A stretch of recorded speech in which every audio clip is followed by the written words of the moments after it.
So eto mga kababayan, pag-usapan natin itong isang napakatinding balita na nakita po natin galing po dito sa GMA News Online na kung saan meron pong isang resource person na nag-testify dyan po sa Senado mga kababayan sa isang pagdinig ng Senado na kung saan talagang lantaran po niyang sinabi etong pagiging abuses mga kababayan ng Kingdom of Jesus Christ na pinaggagawa po nila sa pangunguna nitong si Kibuloc mga kababayan. Dahil kung titingnan ninyo, maliwanag na sinasabi po dito na ito daw pong si Rodrigo Duterte at itong si Vice President Sara Duterte ay nakatanggap daw po ng mga bag na naglalaman ng mga armas mga kababayan. Ano po at sabi pa dito, testifying during the second hearing of the Senate Committee on Women and Children, Family Relation, and Gender Equality, the witness identified only as Elias Rene said he once worked as a landscaper for Kibuloy, Glory Mountain, where he experienced firsthand the abuses mga kababayan. Ako po ay naging landscaper ni Kibuloy sa Glory Mountain at doon ko po naranasan ang pananakit mismo sa kamay ni Kibuloy. Sa Glory Mountain, pag dumadating si Kibuloy sakay ng chopper, may dala po siyang malalaking bag na laman po ay iba't ibang uri ng mga armas at nilalatag po ito sa tent na katabi po ng mansyon niya. Ayon po dito kay Rene, who was physically present at the Senate said. Sabi pa dito, minsan po pumupunta doon si former President Rodrigo Duterte at former Davao Mayor Sara Duterte.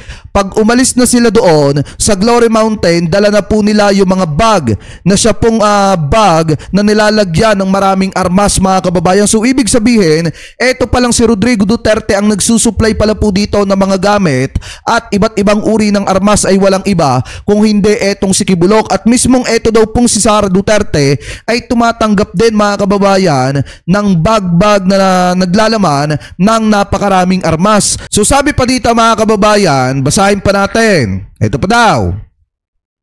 Glory Mountain is located in Davao City and is known to be owned by Kibuloy. GMA News Online has sought the comment of former President Rodrigo through his former Executive Secretary Salvador Mijaldea and close ally Senator Bongo as well as Vice President Duterte, but they have yet to respond as of posting time. Yan po yung pagkakasabi dito mga kababayan. So kung titingnan nyo mabuti mga kababayan, maliwanag naman po dyan na sinasabi na bukod sa etong si Kibuloy ay nagpapahirap sa kanyang mga tauhan, sa kanyang mga kaanib mga kababayan dyan po sa Kingdom of Jesus Christ, siya pa rin po pala ang nagsusupply ng mga gamit at mga armas dito po sa pamilyang Duterte. Dahil maliwanag naman po na sinasabi dito na nung dumating daw etong si Kibuloy dyan daw po sa Glory Mountain, sakay po ng isang chopper, may dala-dala po siyang napakaraming bag na naglalaman ng iba't ibang uri ng armas at yun po mga armas na yon ay kinuha ng mag-amang Duterte.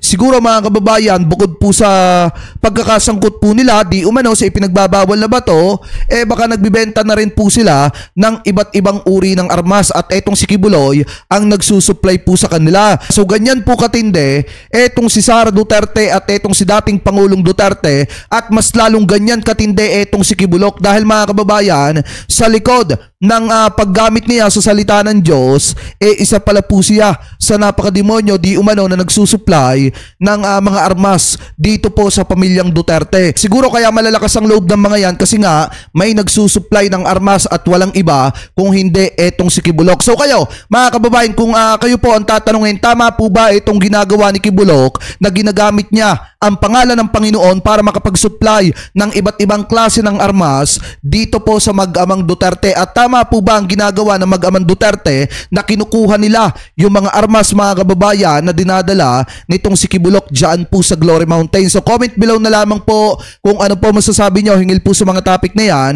na tinalakay po natin. At bago po tayo pansamantala magpaalam, maraming salamat po sa lahat ng Team Replay na hindi po nakakalimutan mag-iwan ng inyong mga komento, mag-like ng ating mga video at mag-subscribe sa ating YouTube channel. Maraming salamat din po sa lahat ng Team Replay na hindi po nakakalimutan na wag po mag-skip ng ating mga ads. Maraming salamat po. Ingat po kayo palagi. God bless po. Thank you po.